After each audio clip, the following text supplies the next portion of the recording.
మా latest videos కోసం మా ఈ తెలుగు న్యూస్ ఛానల్ సబ్స్క్రైబ్ చేసి గంట సింబల్ యాక్టివేట్ చేసుకోండి. రేపు ఆదివారం సాయంత్రం నల్లధారంతో ఇలా చెయ్యండి. ఎన్ని కష్టాలున్నా పోతాయి, తిరుగుండదు. సాధారణంగా మానవ జీవితం అంటేనే కష్టసుఖాల కలయిక. ఒకరోజు సంతోషంగా ఉంటే మరో రోజు ఏదో ఒక రూపంలో బాధలు మనల్ని వెంటాడుతూనే ఉంటాయి. కొంతమందికి ఎంత కష్టపడినా ఫలితం దక్కదు. మరికొందరికి అంతా బాగున్నా ఏదో తెలియని దిష్టి వల్ల లేదా ఇతరుల అసూయ వల్ల ఇంట్లో సమస్యలు మొదలవుతుంటాయి.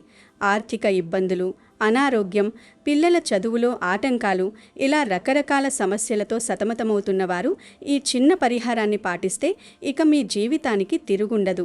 నల్లధారానికి శాస్త్రరీత్యా ఆధ్యాత్మికంగా నెగటివ్ ఎనర్జీని గ్రహించే శక్తి ఉంటుంది. అందుకే మన పెద్దలు దిష్టి తగలకుండా నల్లధారాన్ని వాడుతుంటారు. ఈ ఆదివారం సాయంత్రం మీరు చేసే ఈ చిన్న పని మీ జీవితంలో పెను మార్పులను తీసుకువస్తుంది. మీపై ఉన్న సమస్త ప్రతికూల శక్తులు తొలగిపోయి అదృష్టం మీ తలుపు తడుతుంది. మరి రేపు ఆదివారం సాయంత్రం నల్లధారంతో ఏం చెయ్యాలో ఇప్పుడు మనం ఈ వీడియోలో వివరంగా తెలుసుకుందాము. అంతకన్నా ముందు ఒక పవిత్ర కథను విందాము. ఫ్రెండ్స్, ఫస్ట్ అయితే కామెంట్ బాక్స్లో జై శ్రీరామ్ అని కామెంట్ చేయండి. అలాగే ఈ వీడియోకి ఒక లైక్ కొట్టి మన ఛానల్ని సబ్స్క్రైబ్ చేసుకోవడం అస్సలు మర్చిపోవద్దు. పూర్వం యమలోకంలో యమధర్మరాజు తన సింహాసనం మీద ఆసీనుడై ఉన్నాడు. ఆయన పక్కనే చిత్రగుప్తుడు జీవుల పాపపుణ్యాల చిట్టాలను రాసుకుంటూ నిమగ్నమై ఉన్నాడు. యమధర్మరాజుకు ఎప్పుడూ ఒక సందేహం ఉండేది. భూమి మీద మనుషులు ఎందుకు ఇంత కష్టపడుతూ ఉన్నారు? దేవుడు వారికి కావలసినవన్నీ ఇచ్చాడు కదా, అయినా సరే ఎందుకు దరిద్రాన్ని వాళ్ళంతట వారే కోరి తెచ్చుకుంటున్నారు అని ఆలోచిస్తూ ఉండేవారు. యమధర్మరాజుకు అత్యంత నమ్మకస్తుడైన ఒక దూత ఉండేవాడు. అది మనిషి రూపంలో కాదు, ఒక శునకం రూపంలో ఉండేది. ఈ కుక్క యమధర్మరాజుకు చాలా ప్రీతిపాత్రమైనది. అది ఎప్పుడూ యమధర్మరాజు పాదాల చెంతనే ఉంటూ ఆయన ఆజ్ఞ కోసం ఎదురు చూస్తూ ఉండేది. ఒకరోజు యమధర్మరాజు ఆ కుక్కను పిలిచి, ఓ శునకమా, నీవు నాకు అత్యంత నమ్మకమైన సేవకుడివి. నాకు భూలోకంలో జరుగుతున్న కొన్ని వింత పోకడల గురించి తెలుసుకోవాలని ఉంది. ముఖ్యంగా మనుషులు, అందులోనూ గృహిణులు తమకు తెలియకుండానే చేస్తున్న కొన్ని తప్పుల వల్ల వారి కుటుంబాలు ఎలా నాశనమవుతున్నాయో, ఆ దరిద్రం ఎలా తాండవిస్తుందో నాకు స్వయంగా చూసి నివేదిక ఇవ్వాలి. నువ్వు వెంటనే భూలోకానికి వెళ్ళు. అక్కడ ప్రతి ఇంటిని, ప్రతి మనిషిని, ముఖ్యంగా స్త్రీల ప్రవర్తనను క్షుణ్ణంగా గమనించు. ఏ ఇల్లు సుఖశాంతులతో ఉంది, ఏ ఇల్లు దరిద్రంతో కొట్టుమిట్టాడుతోంది, ఆ దరిద్రానికి అసలు కారణం ఏమిటి అనేది తెలుసుకుని రా అని ఆజ్ఞాపించాడు. యమధర్మరాజు ఆజ్ఞ మేరకు ఆయన వాహనమైన ఆ శునకం భూలోకానికి బయలుదేరింది. ఆ కుక్క భూమి మీద అనేక ప్రదేశాలు తిరుగుతూ మనుషుల కష్టసుఖాలను, వారి ప్రవర్తనను గమనిస్తూ ఒక ఊరి చివరికి చేరుకుంది. అక్కడ ఒక పెంకుటిల్లు ఉంది. ఆ ఇంటి పరిస్థితి చూస్తేనే తెలుస్తుంది అక్కడ దరిద్రం తాండవిస్తుందని. ఆ ఇంటి యజమాని పేరు ధర్మయ్య. పేరుకు తగ్గట్టే అతడు చాలా ధర్మాత్ముడు, నీతి నిజాయితీలతో బ్రతికేవాడు. ఉదయం లేచింది మొదలు రాత్రి వరకు రెక్కలు ముక్కలు చేసుకుని కష్టపడేవాడు. కానీ ఎంత కష్టపడినా చేతిలో చిల్లిగవ్వ మిగిలేది కాదు. వచ్చిన డబ్బు వచ్చినట్టే ఏదో ఒక ఆపద రూపంలోనూ, అనారోగ్యం రూపంలోనూ ఖర్చు అయిపోతూ ఉండేది. ధర్మయ్యకు లక్ష్మీదేవి అంటే అమితమైన భక్తి. ప్రతిరోజు ఉదయాన్నే లేచి స్నానం చేసి దొరికిన కొన్ని పూలతో అమ్మవారి పటం ముందు కూర్చొని కన్నీళ్లు పెట్టుకుంటూ పూజ చేసేవాడు. తల్లి మహాలక్ష్మి, నేను ఏ పాపం చేశానని నాకు ఈ దరిద్రం? నేను కష్టపడటంలో లోపం లేదు, నీతిగా బ్రతకటంలో లోపం లేదు, అయినా నా ఇంట్లోకి రావడానికి నీకు మనసు రావటం లేదా తల్లి? ఎన్నాళ్ళు నేను ఈ పేదరికంలో మగ్గిపోవాలి? నా భార్యకు మంచి చీర కూడా కొనలేకపోతున్నాను, పిల్లలకు కడుపు నిండా తిండి పెట్టలేకపోతున్నాను. నా ఇంటి వైపు ఒక్కసారి కన్నెత్తి చూడు తల్లి అని బోరున ఏడ్చేశాడు. అతని భక్తిని, ఆవేదనను ఆ కుక్క దూరం నుండి గమనిస్తూనే ఉంది. ధర్మయ్య భార్య కూడా చెడ్డది కాదు, అమాయకురాలు. ఆమెకు భర్త అంటే గౌరవం ఉంది, కుటుంబం అంటే ప్రేమ ఉంది. ఉదయాన్నే లేస్తుంది, ఇంటి పనులన్నీ చకచకా చేసుకుపోతుంది. కానీ ఆమెకు తెలియకుండానే ఆమె కొన్ని పనులు చేస్తుంది. ఆ కుక్క ఆమెను నిశితంగా గమనించింది. ఆమె నిద్రలేచిన వెంటనే తన పొడవైన జుట్టును విరబూసుకుని అది గాలికి ఎగురుతూ ఉంటే అలాగే ఇల్లంతా తిరుగుతూ పనులు చేస్తోంది. వంటగదిలో, హాల్లో, పెరట్లో ఎక్కడికి వెళ్ళినా ఆ జుట్టు ఆమె వెనుక ఒక నల్లని మేఘంలా ఎగురుతూనే ఉంది. ఆమెకు అది ఒక అలవాటుగా మారిపోయింది. ఇక పనులన్నీ అయ్యాక లేదా కాస్త విరామం దొరికితే చాలు ఆమె నేరుగా వచ్చి ఇంటి సింహద్వారమైన గడప మీద కూర్చుంటుంది. అక్కడ కూర్చుని కూరగాయలు కొయ్యటం, పక్కింటి వాళ్ళతో కబుర్లు చెప్పటం, లేదా అలా శూన్యంలోనికి చూస్తూ గడపనే ఆసనంగా చేసుకుని కూర్చోవటం ఆమె దినచర్యలో భాగం. సాయంత్రం అవుతూ ఉందంటే చాలు ఆ ఇల్లు యుద్ధరంగాన్ని తలపిస్తుంది.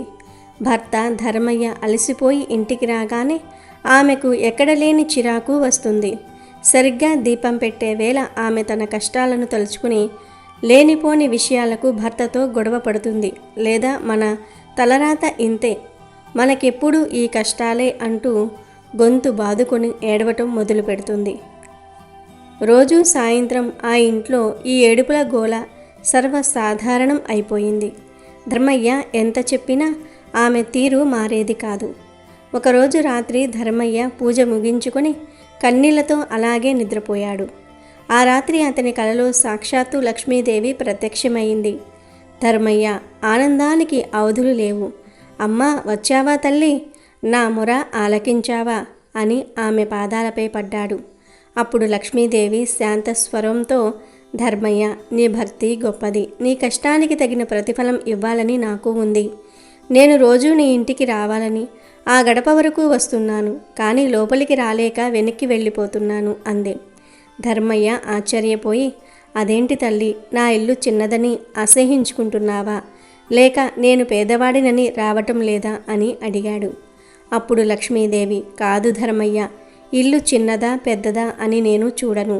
ఇల్లు శుభ్రంగా పవిత్రంగా ఉందా లేదా అని మాత్రమే చూస్తాను. నీ భార్యకు తెలియకుండానే ఆమె కొన్ని పొరపాట్లు చేస్తుంది. ఆమె ప్రవర్తన వల్ల నీ ఇంటి గడప దగ్గర ఒక అదృశ్యమైన అడ్డుగోడ ఏర్పడింది. ఆమె ఆ 3 పనులు మానుకుంటే తప్ప నేను నీ ఇంట్లో అడుగు పెట్టలేను అని చెప్పి మాయమైపోయింది.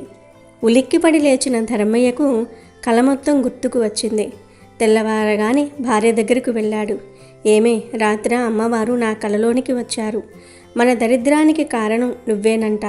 నువ్వు చేస్తున్న ఆ 3 పనుల వల్లే మన ఇంటికి లక్ష్మి రావట్లేదంట. ఇప్పటికైనా ఆ పద్ధతులు మార్చుకో అని బ్రతిమిలాడాడు. కానీ అతని భార్య అమాయకత్వం, మొండితనం కలగలిసి, నేనేం తప్పు చేస్తున్నాను, నా జుట్టు ఆరబెట్టుకోవడానికి విరబోసుకుంటున్నాను, గాలి వస్తుందని గడప మీద కూర్చుంటున్నాను, కష్టాలు తట్టుకోలేక సాయంత్రం ఏడుస్తున్నాను, ఇందులో తప్పేముంది, నా అలవాట్లు నేను మార్చుకోలేను, అయినా దేవుడు మనకు రాసిపెట్టి ఉంటే అవే వస్తాయి, నా వల్ల కాకపోతే ఎలా అని ఎదురు తిరిగింది. ధర్మయ్యకు కోపం కట్టలు తెంచుకుంది. ఇన్నాళ్ళు సహనంతో ఉన్నాడు. కానీ సాక్షాత్తు దేవతే చెప్పిన భార్య వెనకపోయేసరికి నిశ్చయించుకున్నాడు. చూడు, ఇన్నాళ్ళు నీ ఇష్టం వచ్చినట్లు ఉన్నావు, భరించాను. కానీ మన ఇంటి నాశనానికి కారణం అవుతున్నా కూడా నువ్వు మారనంటే నేను సహించను. ఈ 3 అలవాట్లను నువ్వు ఈరోజే మానేయాలి. లేదంటే ఈ దరిద్రంలో నేను బ్రతకలేను. నిన్ను ఈ ఇంటిని వదిలివేసి నేను సన్యాసిగా ఎక్కడికైనా వెళ్ళిపోతాను. నీ కర్మ, నీ ఇష్టం అని కఠినంగా చెప్పి బయటికి వెళ్ళిపోయాడు. భర్త మాటలోని ఆవేదన, కోపం చూసి ఆమె భయపడింది. భర్త నిజంగానే వదిలేసి వెళ్ళిపోతే తన గతి ఏంటని ఆలోచించింది. భయం వల్లనైనా సరే మారాలని నిర్ణయించుకుంది. వెంటనే జుట్టును చక్కగా ముడివేసుకుంది. గడప దగ్గరకు వెళ్ళి దండం పెట్టుకుని పసుపు రాసి ఇకపై దాని మీద కూర్చోకూడదని నిర్ణయించుకుంది. ఆ సాయంత్రం భర్త ఇంటికి రాగానే గొడవ పడకుండా చిరునవ్వుతో ఎదురెళ్ళి కాళ్లకు నీళ్ళిచ్చింది. ఏడుపు మానేసి చక్కగా దీపం వెలిగించి దేవుడి స్తోత్రం చదివింది. ఆమెలో వచ్చిన ఈ మార్పు చూసి ధర్మయ్య సంతోషించాడు. ఆశ్చర్యమేమిటంటే ఆమె మారిన కొన్ని రోజులలోనే ధర్మయ్యకు ఊహించిన ధనలాభం కలిగింది. అతని పనులన్నీ విజయవంతమయ్యాయి. అప్పులన్నీ తీరిపోయాయి. ఆ ఇంట్లో నవ్వులు పూశాయి. ఇదంతా గమనించిన ఆ కుక్క ధర్మయ్య కుటుంబం సుఖపడటం చూసి సంతోషించి తిరిగి యమలోకానికి ప్రయాణమైంది. యమలోకంలో సింహాసనం మీద ఉన్న యమధర్మరాజు ముందు ఆ కుక్క ప్రత్యక్షమైంది. ప్రభు, నేను భూలోకంలో ధర్మయ్య అనే ఒక భక్తుడి ఇంటిని చూశాను. అక్కడ జరిగిందంతా గమనించాను అని చెప్పింది. యమధర్మరాజు ఆసక్తిగా, ఓహో, మరి ఆ ఇంట్లో దరిద్రం ఎందుకు ఉంది? తర్వాత ఎలా పోయింది? అసలు ఆ స్త్రీ చేసిన తప్పులు ఏమిటి? వివరంగా చెప్పు అని అడిగాడు. అప్పుడు ఆ కుక్క ఇలా వివరించడం మొదలుపెట్టింది. మహాప్రభు, ఆ ఇంట్లోని స్త్రీ చేస్తున్న పనులను చూస్తూ ఉంటే నాకే అసహ్యం వేసింది. కానీ అవి పచ్చి నిజాలు. మనుషులు తాము చేసే చిన్న చిన్న పొరపాట్లు తమ జీవితాలను ఎలా నాశనం చేస్తున్నాయో తెలుసుకోలేకపోతున్నారు. ముఖ్యంగా ఆ ఇల్లాలు చేస్తున్న ఆ 3 పనులు ఆ ఇంటిని నరకప్రాయం చేస్తున్నాయి. ఆమె చేస్తున్న మొదటి తప్పు జుట్టు విరబూసుకుని తిరగటం. ప్రభు, స్త్రీ జుట్టులో ఒక ప్రత్యేకమైన శక్తి ఉంటుంది. అందుకే పెద్దలు జుట్టును ఎప్పుడూ బంధించి ఉంచాలని, అంటే ముడి లేదా జడ వేసుకోవాలని చెప్తారు. కానీ ఆవిడ ఉదయం నిద్రలేచినప్పటి నుండి రాత్రి పడుకునే వరకు జుట్టు విరబూసుకునే తిరిగేది. శాస్త్రం ప్రకారం అలా జుట్టు విరబూసుకున్న స్త్రీని చూసి జ్యేష్ఠాదేవి అంటే దరిద్రదేవత అమితంగా ఆకర్షితురాలవుతుంది. జుట్టు విరబూసుకోవటం అనేది అమంగళానికి, శోకానికి పెద్ద సంకేతం. సాధారణంగా మన ధర్మం ప్రకారం ఇంట్లో ఎవరైనా చనిపోయినప్పుడు మాత్రమే స్త్రీలు ఆ విధంగా జుట్టు విరబూసుకుంటారు. మరి నిత్య సుమంగళిగా ఉండాల్సిన ఆ ఇల్లాలు అలా పిశాచంలా జుట్టు విరబూసుకుని వంట చేయటం, ఆ విరబూసుకున్న జుట్టుతోనే అందరికీ వడ్డించటం వల్ల ఆ వెంట్రుకల ద్వారా ప్రతికూల శక్తులు ఆహారంలోనికి ప్రవేశిస్తాయి. ఆ ఆహారం తిన్న భర్తకు, పిల్లలకు బుద్ధి మందగిస్తుంది. వారిలో కోపం పెరుగుతుంది. క్రమంగా ఆరోగ్యం క్షీణిస్తుంది. లక్ష్మీదేవి ఎప్పుడూ అలంకార ప్రియ. చక్కగా తల దువ్వుకుని, జుట్టు ముడివేసుకుని, ముత్తైదువులా పువ్వులు పెట్టుకున్న స్త్రీని చూడగానే మహాలక్ష్మి ఆ ఇంట్లోకి పరిగెత్తుకుంటూ వస్తుంది. కానీ ఈమె జుట్టు విరబూసుకోవటం వల్లనే ఇన్నాళ్ళు లక్ష్మీదేవి ఆ ఇంటి వాకిలి దాటి లోపలికి రాలేకపోయింది. ఇక రెండో తప్పు గురించి చెప్పాలంటే అది మరింత దారుణం ప్రభు. ఆమె ఎప్పుడూ గడప మీద కూర్చుని పనులు చేసేది. నిజానికి గడప అనేది కేవలం ఇటుకలు, సిమెంటుతో కట్టినది కాదు. అది ఇంటికి మరియు బయట ప్రపంచానికి మధ్య ఉండే ఒక పవిత్రమైన వారధి. గడప అంటే సాక్షాత్తు లక్ష్మీ స్వరూపం, వాస్తుపురుషుడు నివసించే ప్రధాన ప్రదేశం. ఆ ఇల్లాలు ఆ పవిత్రమైన గడపనే ఒక కుర్చీలో కూర్చుని దాని మీద గంటల కొద్దీ కూర్చునేది. శాస్త్రాల ప్రకారం గడపను తొక్కినా, గడప మీద కూర్చున్నా ఆ ఇంటి యజమాని వెన్ను విరిగిపోతుంది. అంటే దాని అర్థం ఆయన ఆర్థికంగా పూర్తిగా చితికిపోతాడు అని. గడప మీద కూర్చుంటే ఇంట్లోకి రావలసిన ప్రాణశక్తి లేదా పాజిటివ్ ఎనర్జీ ఆగిపోతుంది. గాలి, వెలుతురుతో పాటు లక్ష్మీ కటాక్షం కూడా గడప దాటకుండా బయటే ఉండిపోతుంది. పైగా ఆమె ఆ గడప మీద కూర్చొని తల దువ్వుకోవటం, అక్కడే కూర్చొని గోళ్ళు తీసుకోవటం వంటి పరమ దరిద్రపు పనులు చేసేది. ఇది మహాపాపం. గడపను ప్రతిరోజు పసుపు కుంకుమలతో పూజించి నమస్కరించాలి తప్ప దాని మీద కూర్చొని అగౌరవపరచకూడదు. ఎప్పుడైతే ఒక స్త్రీ గడప మీద కూర్చోవటం మానేసి దాన్ని గౌరవిస్తుందో అప్పుడే ఆ ఇంటికి అదృష్ట ద్వారాలు తెరుచుకుంటాయి. చివరిగా మూడవ తప్పు. ఇది అన్నిటికంటే అత్యంత ప్రమాదకరమైనది ప్రభు. అదేమిటంటే సాయంత్రం వేళ గొడవలు పడటం మరియు ఏడవటం. సంధ్యా సమయం అంటే సూర్యుడు అస్తమించి చీకటి పడే సమయం. ఆ సమయంలో ప్రకృతిలో మార్పులు సంభవిస్తాయి. అసురి శక్తులు లేదా దుష్ట శక్తులు మేల్కొనే సమయం అది. అటువంటి పవిత్రమైన సమయంలో ఇంట్లో దీపం వెలిగించి ధూపం వేసి దైవనామ స్మరణ చేస్తే ఆ దుష్టశక్తులు పారిపోతాయి. కానీ ఆ ఇల్లాలు సరిగ్గా ఆ సమయంలోనే తన భర్తతో, ఇరుగు పొరుగు వారితో గొడవలు పెట్టుకునేది. భర్త అలసిపోయి ఇంటికి రాగానే కష్టాలు చెప్పుకుంటూ ఏడ్చేది. సంధ్యా సమయంలో కార్చే కన్నీళ్లు, ఆ సమయంలో వినిపించే ఆర్తనాదాలు దరిద్రాన్ని నేరుగా ఆహ్వానిస్తాయి. ఆ సమయంలో ఏ ఇంట్లో అయితే స్త్రీ ఏడుస్తుందో ఆ ఇంటిని విడిచిపెట్టి లక్ష్మీదేవి ఒక్క క్షణం కూడా ఉండకుండా వెళ్ళిపోతుంది. సంధ్యా సమయంలో నిద్రపోవటం, ఆహారం తీసుకోవటం, ఏడవటం, గొడవ పడటం, ఈ 4 పనులు చేసేవారి ఇంట్లో కుబేరుడి సంపాదన ఉన్నా సరే ఒక్క రూపాయి కూడా నిలవదు. ఆ ఇల్లు ఎప్పుడూ అప్పుల బాధలతో, అశాంతితో ఉంటుంది. ఆ కుటుంబంలోని ధర్మయ్య భార్య ఈ 3వ తప్పును కూడా గుర్తించి సాయంత్రం వేళ ఏడవటం మానేసి ప్రశాంతంగా దీపం పెట్టడం మొదలుపెట్టిన రోజు నుండే ఆ ఇంటి రాత మారిపోయింది. ప్రభు, ఈ 3 విషయాలు ప్రతి మగాడు గమనించాలి. తన ఇంట్లోని స్త్రీలు ఇలాంటి తప్పులు చేయకుండా చూసుకోవాలి. వినడానికి ఇవి చిన్నవిగా, అసహ్యంగా అనిపించవచ్చు. కానీ ఒక కుటుంబం నాశనం కావడానికి ఈ 3 అలవాట్లు చాలు. స్త్రీలు తమ జుట్టును చక్కగా ముడివేసుకోవాలి, గడపను గౌరవించాలి, సాయంత్రం వేళ ఇంట్లో ప్రశాంతతను నెలకొల్పాలి. అప్పుడు మాత్రమే ఆ ఇంట్లో సుఖశాంతులు ఉంటాయి అని ఆ కుక్క వివరించింది. యమధర్మరాజు ఆ కుక్క చెప్పిన మాటలను ఎంతో శ్రద్ధగా గంభీర ముద్రతో విన్నాడు. ఆ కుక్క వివరించిన 3 విషయాలు విన్న తర్వాత యముని ముఖంలో ఒక వింతైన ఆలోచన మెరిసింది. ఆయన తన సింహాసనంపై కొంచెం ముందుకు వంగి ఆ కుక్క వైపు చూస్తూ ఇలా అన్నాడు: ఓ దూత, నువ్వు చెప్పినవి కేవలం ఆ ఒక్క ఇంటి విషయాలే కాదు, ఈ కలియుగంలో చాలా ఇళ్లలో జరుగుతున్న యథార్థాలు. స్త్రీని మేము శక్తి స్వరూపిణిగా, లక్ష్మిగా భూలోకానికి పంపాము. కానీ ఆమె తన గొప్పతనాన్ని మర్చిపోయి ఇలాంటి దరిద్రపు అలవాట్లకు లోనవ్వటం వల్ల ఆ కుటుంబాలే కాదు, మొత్తం సమాజమే పతనమైపోతుంది. నువ్వు చెప్పిన ఆ 3 విషయాలతో పాటు నేను కూడా స్త్రీల గురించి, వారు చేసే మరికొన్ని పొరపాట్ల గురించి చెప్తాను విను. ఇల్లు నందనవనం కావాలన్నా, నరక కూపం కావాలన్నా అది ఆ ఇంటి ఇల్లాలి చేతిలోనే ఉంటుంది. నువ్వు చెప్పినట్టు జుట్టు విరబూసుకోవటం అనేది కేవలం భౌతికమైన విషయం కాదు, అది ఆమె మానసిక అశాంతికి మరియు క్రమశిక్షణ రాహిత్యానికి నిదర్శనం. ఏ స్త్రీ అయితే తన శరీరాన్ని, తన ఆహార్యాన్ని పద్ధతిగా ఉంచుకోదో ఆమె మనసు కూడా అదుపులో ఉండదు. అలాంటి స్త్రీ ఉన్న ఇంట్లో ఆలోచనలు ఎప్పుడూ ప్రతికూలంగానే ఉంటాయి. ఇక గడప మీద కూర్చోవటం గురించి చెప్పావు. అది సాక్షాత్తు లక్ష్మీదేవిని గుమ్మం బయటే నిలబెట్టి అవమానించటమే. గడప అనేది ఒక ఇంటి గౌరవానికి చిహ్నం. ఆ గౌరవాన్ని కాపాడాల్సిన స్త్రీయే దానిపై కూర్చొని అగౌరవపరిస్తే ఆ ఇంటి మర్యాద బజారున పడుతుంది. ఇక సాయంత్రం వేళ ఏడవటం అనేది ఎంతటి ఘోరమైన తప్పో తెలుసా? సాయంత్రం వేళ సూర్యుడు అస్తమించి చంద్రుడు ఉదయించే ఆ సంధికాలంలో దేవతలు భూలోక సంచారం చేస్తూ తదాస్తు అని దీవిస్తారంట.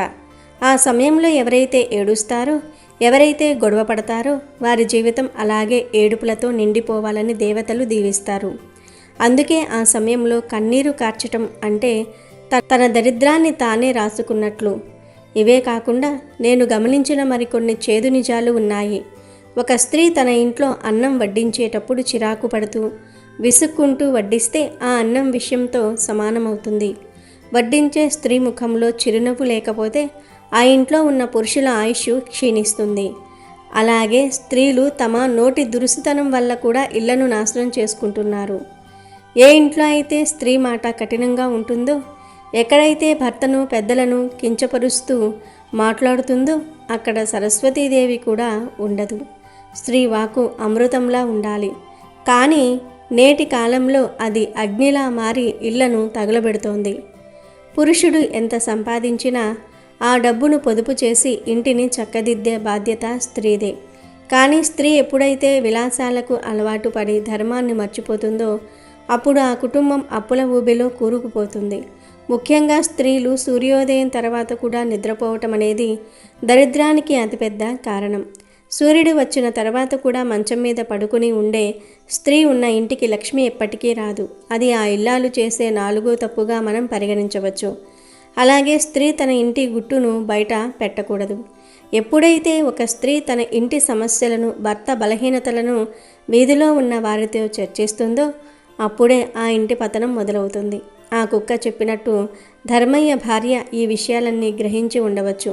ఆమె జుట్టు ముడివేసుకోవటం, గడపను గౌరవించటం, సాయంత్రం దీపం పెట్టడం మొదలుపెట్టినప్పుడు ఆ ఇంట్లో మార్పు రావటం సహజం. ఎందుకంటే స్త్రీ మారితేనే సంస్కృతి మారుతుంది. నువ్వు చూసిన ఆ ఇంట్లో స్త్రీ కేవలం 3 తప్పులే చేసి ఉండవచ్చు, కానీ లోకంలో స్త్రీలు చేసే ఇలాంటి పనులు ఇంకా చాలా ఉన్నాయి. అతిగా నిద్రపోవటం, స్నానం చేయకుండా వంటగదిలోనికి వెళ్ళటం, ఎప్పుడూ ఇతరుల మీద అసూయ పడటం, ఇవన్నీ కూడా దరిద్రాన్ని మోసుకొచ్చేవే. ప్రతి పురుషుడు తన భార్యకు లేదా ఇంట్లోని స్త్రీలకు ఈ విషయాలను సున్నితంగా వివరించాలి. ఇది వారిని తక్కువ చేయటం కాదు, ఇంటిని రక్షించుకోవటం. ఏ ఇల్లాలి పాదాలు శుభ్రంగా ఉంటాయో, ఏ ఇల్లాలు ముఖంలో ప్రశాంతత ఉంటుందో, ఏ ఇల్లాలి మాటలో మృదుత్వం ఉంటుందో ఆ ఇల్లు వైకుంఠంలా మారుతుంది. నువ్వు చెప్పిన విషయాలు వినడానికి చేదుగా ఉన్నా అవి ప్రతి కుటుంబానికి రక్షణ కవచాలు లాంటివి. యమధర్మరాజుగా నేను చెప్పేది ఒక్కటే, కలియుగంలో ధర్మం ఒంటి పాదం మీద నడుస్తుంది. ఆ పాదాన్ని నిలబెట్టాల్సింది స్త్రీయే. ఆమె దారి తప్పితే యమలోకానికి వచ్చే పాపుల సంఖ్య పెరుగుతుంది తప్ప భూమి మీద సుఖం ఉండదు. ఈ చేదు నిజాలను ఏ మగాడైతే గ్రహించి తన ఇంటిని సరిదిద్దుకుంటాడో అతనికి నా పాశంతో పని ఉండదు, అతను సుఖంగా నూరేళ్లు జీవిస్తాడు అని యమధర్మరాజు తన దూతతో విడమర్చి చెప్పాడు. ఆ కుక్క యమధర్మరాజు జ్ఞానోదయాన్ని పొంది సంతృప్తితో తల ఊపి మళ్ళీ భూలోకంలో ధర్మాన్ని గమనించడానికి బయలుదేరింది. ఈ కథ ద్వారా మనం తెలుసుకోవాల్సింది ఏమిటంటే, ఆచారాలు అనేవి కేవలం మూఢనమ్మకాలు మాత్రమే కావు, అవి మన జీవితాన్ని సుఖమయం చేసే మార్గదర్శకాలు. స్త్రీ గౌరవప్రదంగా పద్ధతిగా ఉన్నప్పుడే ఆ ఇంటికి, ఆ వంశానికి కీర్తి ప్రతిష్టలు లభిస్తాయి. ఇక వీడియోలోకి వస్తే, రేపు ఆదివారం సాయంత్రం మీరు మాంసాహారం తిన్నా తినకపోయినా ఈ పరిహారం చేసుకోవచ్చు. దీనికి పెద్దగా నియమ నిబంధనలేమీ ఉండవు. పవిత్రత కంటే కూడా నమ్మకం ఇక్కడ చాలా ముఖ్యం. అయితే ఈ పరిహారంలో మీరు పాటించాల్సిన ఒకే ఒక చిన్న నియమం ఏమిటంటే, మీరు ఈ పరిహారం చేస్తున్నట్టు ఎవ్వరికీ చెప్పకూడదు. అంటే మీరు ఈ పరిహారం చేస్తున్న విషయం ఇంట్లోని వారికి తెలిసినా పర్వాలేదు, కానీ బయటి వ్యక్తులకు మాత్రం తెలియకూడదు. ఆదివారం సాయంత్రం అందరూ ఇంట్లోనే ఉంటారు కాబట్టి రాత్రి భోజనం చేసి పడుకునే ముందు కానీ లేదా బాగా చీకటి పడిన తర్వాత కానీ ఈ పరిహారం చేయడం శ్రేయస్కరం. సాధారణంగా ఆదివారం సాయంత్రం పూట శక్తులు చాలా బలంగా ఉంటాయి. అందుకే ఈ సమయంలో చేసే పరిహారాలకు ఫలితం త్వరగా అందుతుంది. ముందుగా మీరు బయట దొరికే కొంచెం లావుగా ఉండే నల్ల దారాన్ని తీసుకోండి. దిష్టి కోసం ప్రత్యేకంగా వాడే దారం అయితే ఇంకా మంచిది. ఆ దారాన్ని తెచ్చుకొని సిద్ధంగా ఉంచుకోండి. మీ ఇంట్లో ఎంతమంది సభ్యులుంటే అంతమందికి సరిపడ దారపు ముక్కలను కత్తిరించుకోవాలి. ఇప్పుడు తీసుకున్న ప్రతి దారానికి 9 ముడులు వేయాలి. ఈ 9 ముడులు వేసేటప్పుడు మీ మనసులో మీ ఇష్టదైవాన్ని లేదా కులదైవాన్ని తలుచుకోవాలి. మీకున్న కష్టాలన్నీ తీరిపోవాలని, మీ కుటుంబం క్షేమంగా ఉండాలని కోరుకుంటూ ఒక్కో ముడి వేయాలి. ఇలా సిద్ధం చేసుకున్న దారాన్ని ఇంట్లోని ప్రతి ఒక్కరూ తమ ఎడమ చేతికి కట్టుకోవాలి. ఈ దారం కట్టుకునేటప్పుడు గమనించాల్సిన విషయం ఏమిటంటే, అది పైకి ఎవరికీ కనిపించకూడదు. అంటే చొక్కా లోపల లేదా బట్టల చాటున ఉండేలా చేతి పైభాగంలో కట్టుకోవడం మంచిది. ఇలా చేయడం వల్ల మీపై ఎవరైనా ఏరుస్తున్నా, అంటే ఇతరుల అసూయ వల్ల కలిగే దిష్టి దోషాలు ఏవైనా ఉన్నా అవి మిమ్మల్ని తాకవు. ఇతరుల చెడుచూపు మీ అభివృద్ధిని ఆపకుండా ఈ దారం రక్షణ కవచంలా పనిచేస్తుంది. అంతేకాకుండా మీకు లేదా మీ కుటుంబ సభ్యులకు జరగబోయే ప్రమాదాలు కూడా తప్పుతాయి. పిల్లల విషయానికి వస్తే, వారికి తరచుగా తగిలే దిష్టి వల్ల అనారోగ్య సమస్యలు రాకుండా వారు ఎంతో ఆరోగ్యంగా, ఉత్సాహంగా ఉంటారు. ఈ దారం కట్టే ముందు నీ ఇష్టదైవాన్ని మనసులో నిశ్చలంగా తలచుకోవడం వల్ల ఆ దైవశక్తి ఆ దారంలో నిక్షిప్తమవుతుంది. ఇంట్లో ఉన్నవారందరికీ ఈ దారం కట్టడం వల్ల కుటుంబం మొత్తం ఒక రక్షణ వలయంలో ఉన్నట్లు ఉంటుంది. ఆర్థికపరమైన ఇబ్బందులు ఉన్నా, వ్యాపారంలో నష్టాలు వస్తున్నా, ఉద్యోగంలో ఒత్తిడి ఉన్నా ఈ పరిహారం వల్ల క్రమంగా మార్పు కనిపిస్తుంది. నల్లదారం అనేది శనిదేవునికి కూడా ప్రీతికరమైనది కాబట్టి ఏవైనా గ్రహదోషాలు ఉన్నా అవి శాంతిస్తాయి. ఆదివారం సూర్యభగవానుడికి కూడా ప్రతీక కాబట్టి ఆ రోజు సాయంత్రం చేసే ఈ ప్రక్రియ వల్ల ఆరోగ్యం మెరుగుపడుతుంది. మీ ఇంట్లో ఉన్న నెగిటివ్ ఎనర్జీ అంతా వెళ్ళిపోయి పాజిటివ్ ఎనర్జీ వస్తుంది. చాలామంది జీవితంలో ఎన్ని పూజలు చేసినా ఫలితం కనిపించదు. అటువంటి వారు ఇలాంటి నమ్మకంతో కూడిన చిన్న చిన్న పరిహారాలు చేస్తే అద్భుతమైన ఫలితాలను చూస్తారు. ఈ దారం కట్టుకున్న తర్వాత మీలో ఒక తెలియని ధైర్యం, ఆత్మవిశ్వాసం పెరుగుతాయి. సమాజంలో గౌరవ మర్యాదలు పెరుగుతాయి. శత్రువుల నుండి వచ్చే ఇబ్బందులు కూడా తగ్గుతాయి. ముఖ్యంగా చిన్నపిల్లలు ఉన్న ఇంట్లో వారు పదే పదే ఏడుస్తుంటే లేదా సరిగ్గా అన్నం తినకపోతే ఈ పరిహారం ఖచ్చితంగా చెయ్యాలి. వారికి ఎడమ చేతికి దారం కట్టడం వల్ల బాలారిష్టాలు తొలగిపోతాయి. పెద్దవారికి కూడా ఆకస్మికంగా వచ్చే ఆపదలు తొలగుతాయి. ఆదివారం పూట ఈ పని చేయడం వెనుక ఉన్న అంతరార్థం ఏమిటంటే, ఆదివారం అనేది వారం మొత్తానికి పునాది వంటిది. ఆ రోజు మనం చేసే మంచి పనులు వచ్చే వారం మొత్తం మనల్ని నడిపిస్తాయి. ఈ నల్లదారం మీ చుట్టూ ఒక అదృశ్య రక్షణ కవచాన్ని ఏర్పాటు చేస్తుంది. ఎవరికైతే పనిలో ఆటంకాలు ఎక్కువగా ఉంటాయో వారు ఈ దారం కట్టుకున్న కొద్ది రోజుల్లోనే మార్పు గమనిస్తారు. మీరు చేసే ఏ పనైనా ఆటంకం లేకుండా సాఫీగా సాగుతుంది. నల్లదారం కట్టుకోవడం అనేది కేవలం మూఢనమ్మకం కాదు, అది మన ప్రాచీన కాలం నుండి వస్తున్న ఒక ఆధ్యాత్మిక చిట్కా. దీనివల్ల ఎటువంటి హాని జరగదు, కేవలం మంచే జరుగుతుంది. కాబట్టి ఎటువంటి సందేహాలు లేకుండా పూర్తి నమ్మకంతో ఈ ఆదివారం సాయంత్రం ఈ పరిహారాన్ని పాటించండి. మీ జీవితంలో చీకటి తొలగిపోయి వెలుగులు నిండుతాయి. కష్టాలన్నీ నీటి బుడదల్లా కరిగిపోతాయి. మీ కుటుంబం సుఖసంతోషాలతో వర్ధిల్లుతుంది. ఈ చిన్న రహస్యాన్ని పాటించి మీ జీవితాన్ని మార్చుకోండి. వీడియో నచ్చితే లైక్ చేయండి, షేర్ చేయండి, బట్ సబ్స్క్రైబ్ చేసుకోవడం మర్చిపోవద్దు.